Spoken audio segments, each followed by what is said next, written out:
Mesdames et messieurs, bonsoir et bienvenue au journal. Vous êtes sur Spectrum Télévision.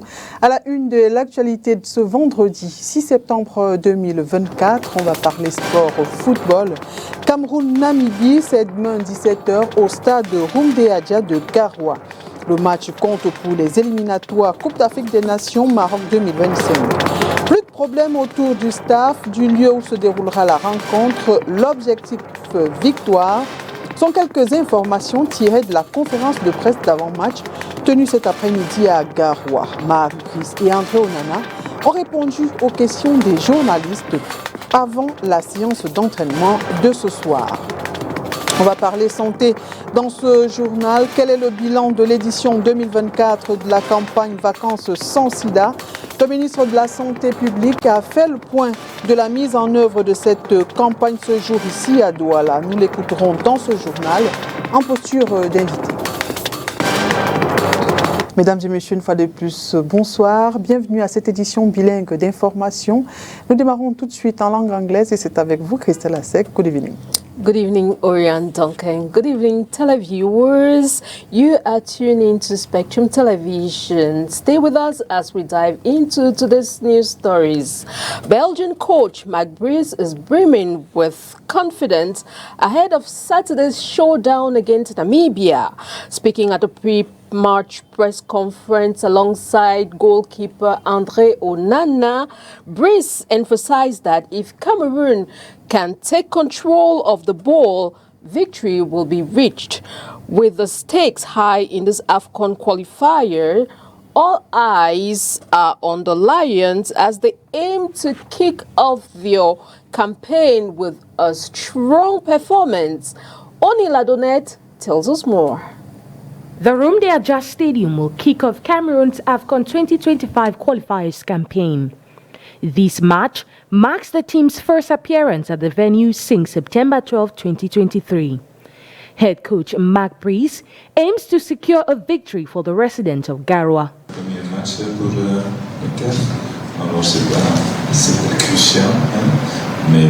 It's our first game in the qualifiers. It's not crucial, but we want to win. The people here are very kind. We want to give them the pleasure. It's no stress. The most important thing is for us to win the match. This will be the Belgians' third game in charge of the Indomitable Lions, and he appears to have thoroughly analyzed his opponents. They have defined qualities. To simplify things, they play two behind, very fast and very deep. Lots of technique and potentially can score goals. That's the most dangerous aspect of Namibia. These qualities pose a significant challenge, one that can be mitigated by the Indomitable Lion's strength.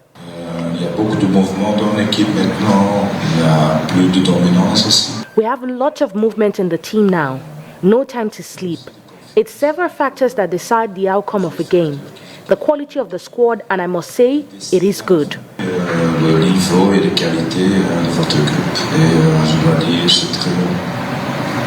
Cameroon has struggled against Namibia in the last two encounters, recording a 1-1 draw and a 2-1 loss in their previous qualifiers.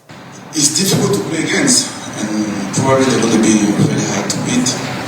But we're used to play against them. We know it's a very good team, so we have to prepare well.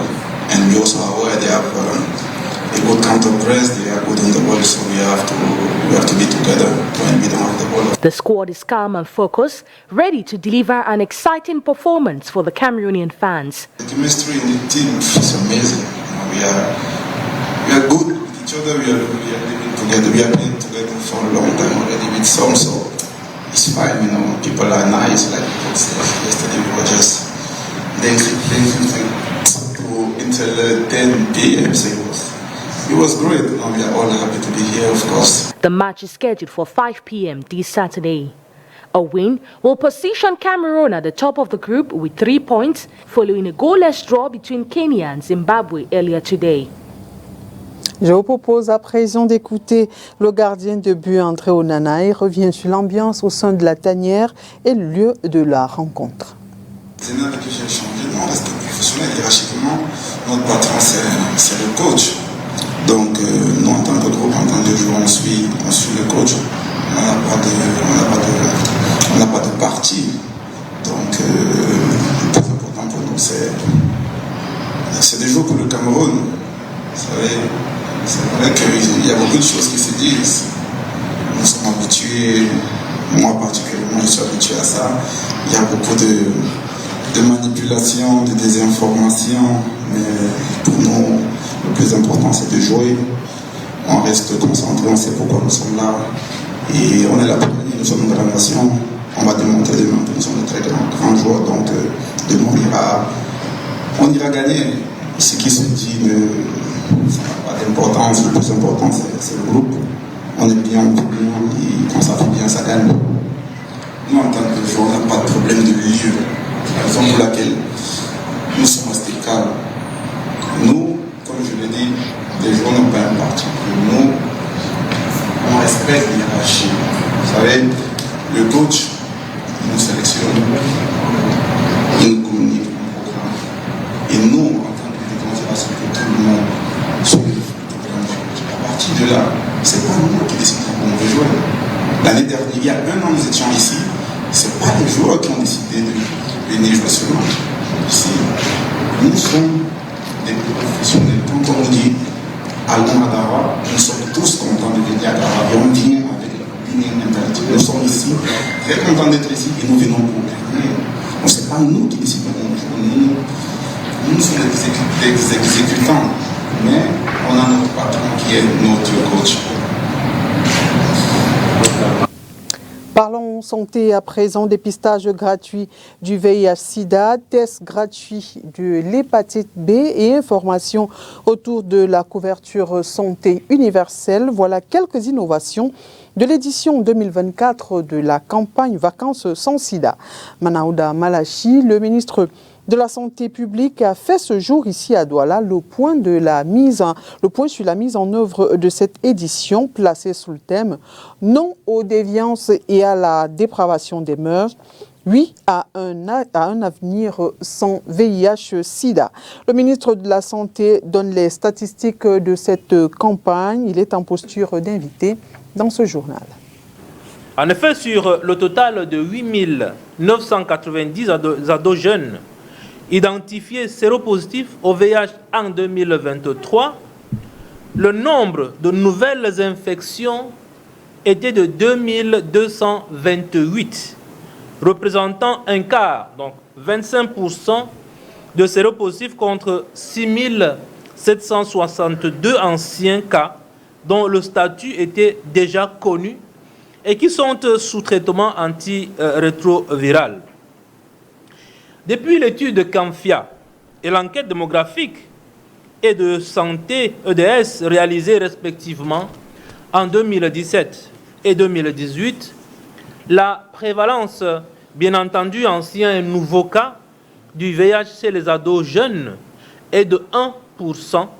L'incidence du VIH est de 0,35% par année, avec un poids 9 fois plus élevé chez les jeunes filles, soit 0,64% par année, comparativement aux garçons où on est à 0,07% par année. Par conséquent, les ados jeunes représentent environ 30% du poids de l'ensemble des nouvelles infections au VIH enregistrées au Cameroun durant l'année 2023. Revenons spécifiquement sur les innovations majeures. Cette 22e édition de la campagne Vacances sans Sida a été marquée essentiellement par le dépistage gratuit du VIH, couplé au test des hépatites virales B, également offert gratuitement, et par la sensibilisation des jeunes sur la couverture santé universelle comme cadre de prise en charge gratuite du VIH-Sida au Cameroun, tel que décidé par Monsieur le Président de la République, son Excellence Paul Biya.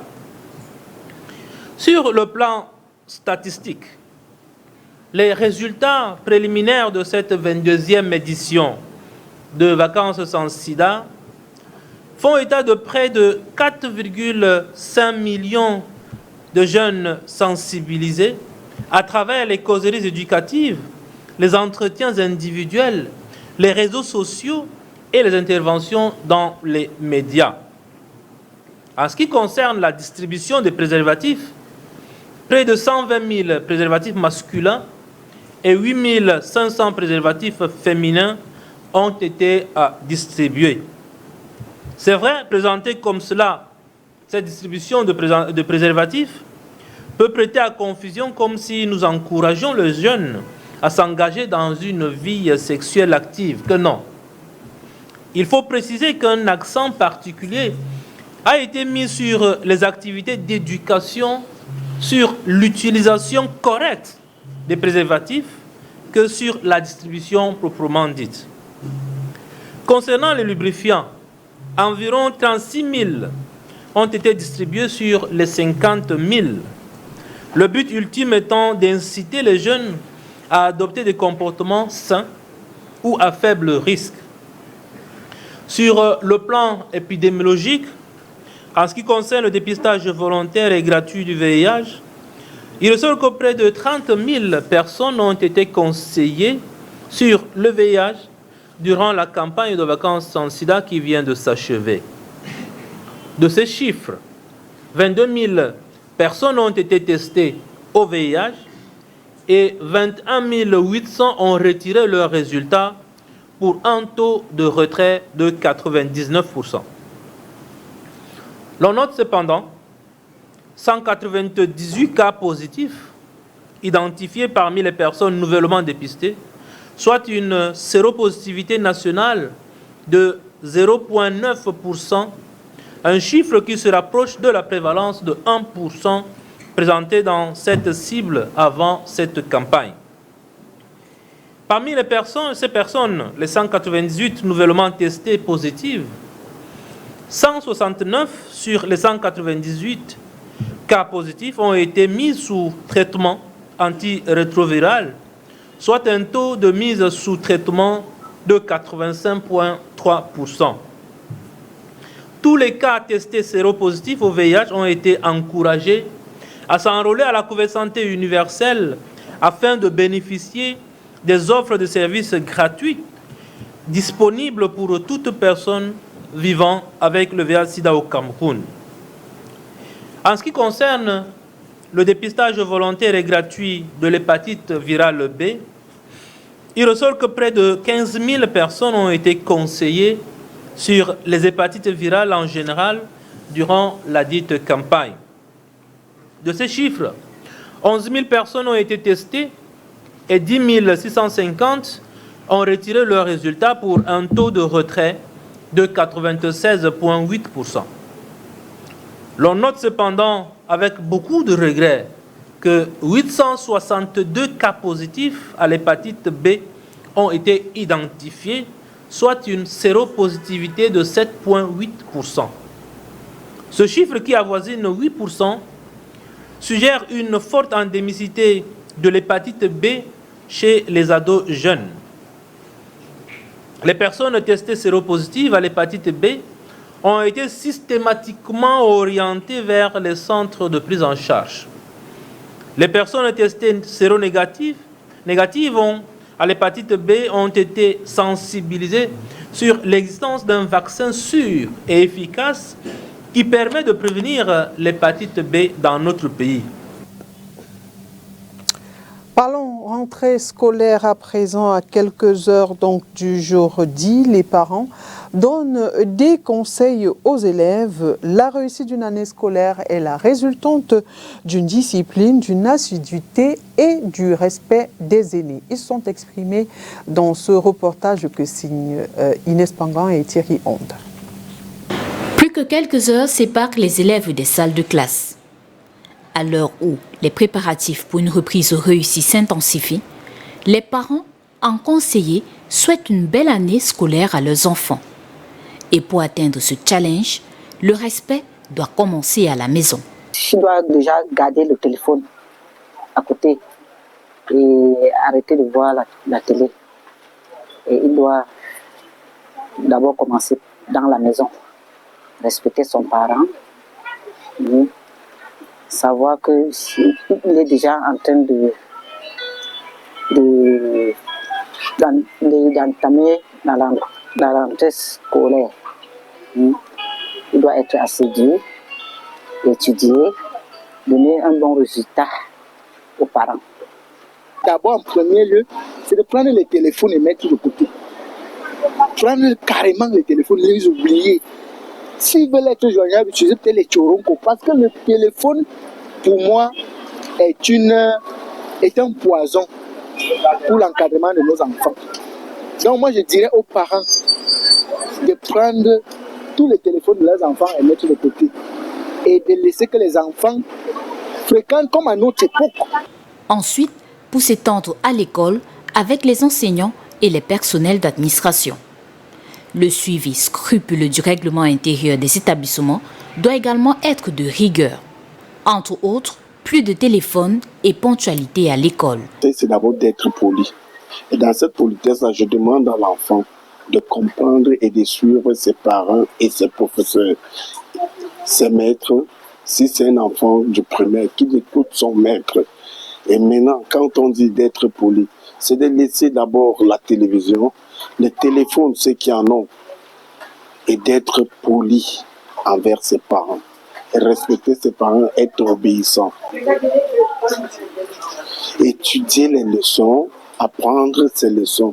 Et pour ceux des élèves qui malheureusement doivent redoubler une classe, un moment de remise en question est nécessaire pour discerner les causes ayant abouti à l'échec. De comprendre que bon voilà, mon père a perdu son travail, a eu des absences dans son lieu de service le jour qu'il allait m'inscrire, le jour qu'il est allé accomplir ses devoirs de parent, m'inscrire et puis tout ce qui suit.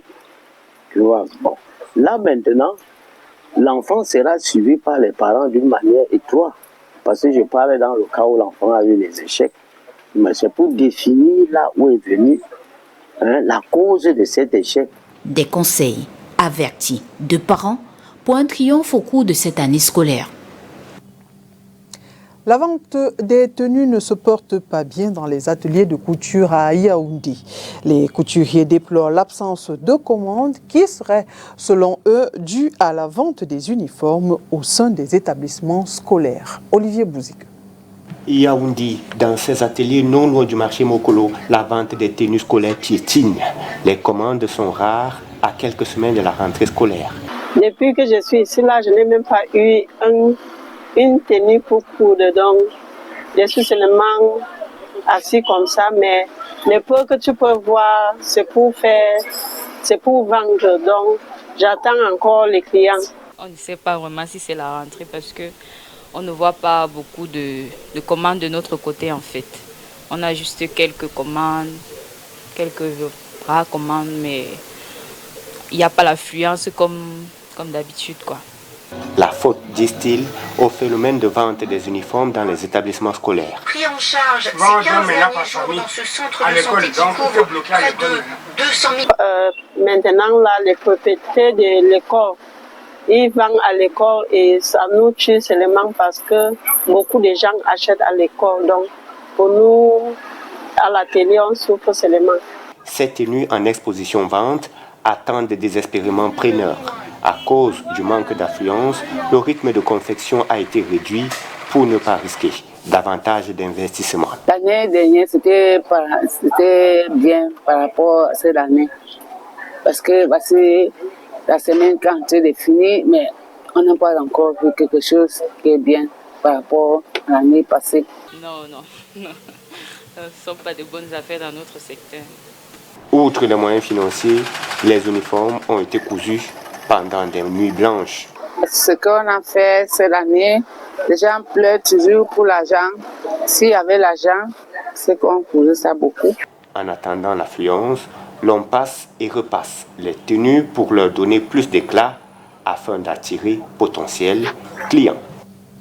Et c'est le dernier week-end avant la rentrée scolaire 2024-2025. Comment s'en sortent les commerçants? Vous pensez sûrement que je parle des affaires et des ventes, que non. Je parle de la préparation de la rentrée de leurs enfants. Ont-ils déjà réglé les frais de scolarité? Sont-ils prêts? Élément de réponse dans ce reportage de Léla Rengans. On pourrait intituler sa prise de parole les bienfaits de la tontine. À en croire ce commerçant du marché Kouloulouna Douala, c'est grâce à ce process qu'il est parvenu à inscrire ses enfants cette année. La tontine, comme cette formule d'épargne réunissant sous forme d'association des groupes d'épargnants. Nous, toujours, ce sont les tontines qui nous poussent vraiment à cotiser et bouffer pour envoyer les enfants à l'école, la nutrition, pour les élever, de quoi manger et d'envoyer à l'école. Nous sommes commerçants, on se bat et nous, le Bamileke, toujours, on sait que les tontines qui nous sauvent, ça nous permet de pouvoir cotiser et bouffer pour envoyer les enfants à l'école et les nourrir, les payer les vêtements, les payer les cahiers, les payer un peu de tout ce qui sont pour être à l'aise. C'est un peu ça.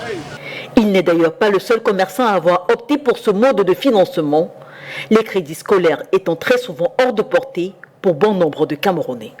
Il y a des petits, des 500, 300 par jour. Donc, on cotise aux gens qui font les... On appelle ça les épargnes journalières. Oui, on fait ça. Un peu. Parce que si tu attends à la dernière minute, tu ne pourras pas. Parce que si tu attends le gain, nos ballots, c'est parfois il y a d'autres qui te zappent. Il faut le dire, en dépit de toutes ces dispositions prises, nos amis commerçants disent ne toujours pas parvenir à joindre les deux bouts. Entre les taxes qui augmentent, les prix des marchandises à l'importation revus à la hausse et le casse-tête dédouanement, tout concourt à ce que les parents qu'ils sont baissent les bras. Une option pas envisageable. La rentrée scolaire de cette année 2024, vraiment c'est une rentrée scolaire, c'est vraiment difficile, les temps sont vraiment difficiles, mais on ne peut pas laisser les enfants sans aller à l'école. On va se battre, on va faire le plus mieux possible pour les envoyer à l'école. C'est pas facile. Parce que dans les années antérieures, c'était possible et c'était très facile. Mais aujourd'hui, les marchandises ont augmenté, la douane, tout ça, ça a augmenté. Et aussi, même ceux qui importent, ils augmentent aussi de l'argent vu les hausses de la douane. Ils augmentent aussi de l'argent. C'est ça qui nous donne trop de la peine. Notre passage sera donc l'occasion pour eux de lancer un appel à l'aide. On dit vraiment à l'État vraiment de pouvoir essayer de trouver une solution vraiment pour le pays. Vraiment, le pays ne va vraiment pas. On souffre dans tous les marchés, vraiment c'est difficile. Seront-ils seulement entendus? Away from back to school, we now talk something else in this news edition. Cameroonian law firms are embracing digital transformation to boost efficiency and enhance client services, driven by the introduction of a new platform called Saigeka from the NGO ASFHC. This shift reflects growing trend among firms to leverage technology in a rapidly evolving legal landscape. Onila Donet and Julie Poor report. Cameroon law firms are embracing digital transformation. On Thursday, September 5, a new tool called Saigeka has been introduced to a group of lawyers and legal practitioners in Douala. This mobile app and website-based platform aims to simplify the work of lawyers by providing a suite of features. Digitalization is a new technology that we want to expect to lawyer to use in the law firm, because it make our work very easy, very quickly, and very softly. When you are in the court, you can send a message to your client to tell him the date of the postponed case, and to make sure that your secretary put information in the system so that when you forget even in the court, she can remember you in your phone. A subscription to this platform costs 50,000 francs, granting users access to a range of features, including secured storage of law firm information and client data, interactive client communication channels, real-time updates on case proceedings and hearing schedules, streamlined administrative tasks and document management, just to name a few. Anime or law firm is very easy, it's very cool, and you make sure that all information is secured, yes, so that every customer, your clients, has been informed minute by minute of all what happened in his files. In terms of security, the developers assure users that app data is protected through Camtel's infrastructures. To fully leverage the platform's capabilities, training will be provided for legal professionals on how to use the system effectively. Data system, we are inviting all the lawyers to come closer to it. It will save them time. It will give more trust to their customer, because after a case in the court, after you have inserted your data in your files, the data are being transmitted directly to your client. Digitalization of the legal system is a relatively new concept for many Cameroonians. While some still rely on traditional known digital methods, a significant portion of the global legal community has embraced digitization. According to statistics from Thomson Reuters, 83% of law firms consider digital transformation to be central to their strategic objectives. As the legal landscape evolves, it is crucial for firms in Cameroon to adapt and take advantage of the benefits that digital tools offers. Et comment construire une bonne cohésion syndicale et s'adapter à l'intelligence artificielle? C'est l'objectif visé par l'atelier organisé hier ici à Douala par les syndicats membres de l'Union des syndicats libres du Cameroun. Les participants ont notamment été formés sur les enjeux de la digitalisation au travail, en l'occurrence le télétravail. Makeda Lidignotiom et Julie Pop pour le compte rendu. À l'instar des autres organisations, les syndicats doivent s'arrimer au numérique, construire une bonne cohésion syndicale et s'adapter à l'intelligence artificielle pour en faire un levier de performance. C'est l'objectif de l'atelier organisé le 5 septembre 2024 à Douala par l'Union départementale des syndicats du Vouri dans la région du littoral. C'est un séminaire pour renforcer nos capacités dans la gestion des activités syndicales. Et aujourd'hui, le monde numérique est à l'heure. Il faudrait que les syndicats puissent être à même de pouvoir ne pas être ceux-là qui sont les derniers sur l'ère du numérique. Pour ces syndicalistes qui représentent plusieurs secteurs d'activité, il est question de maîtriser les enjeux de la digitalisation du travail, axés notamment autour du télétravail. Nous avons vu là que dans le monde, le télétravail, par exemple, quand on parle de télétravail, on a vu ses efficacités lorsque nous avons connu le Covid ici là. Avec le Covid, il y a des activités qui se géraient sans la présence physique. On se faisait des vidéoconférences et puis on a vu l'efficacité de ça. Et ça rentre dans l'économie financière pour les employeurs. Hein, c'est pas nous. Les employeurs sont tous des capitalistes. Quand quelque chose est bien pour eux, qui font des économies, ils sont preneurs. Mais c'est bien, ça fait que ça expose moins au risque. S'il y a par exemple des pandémies, c'est là où on voit l'efficacité du télétravail.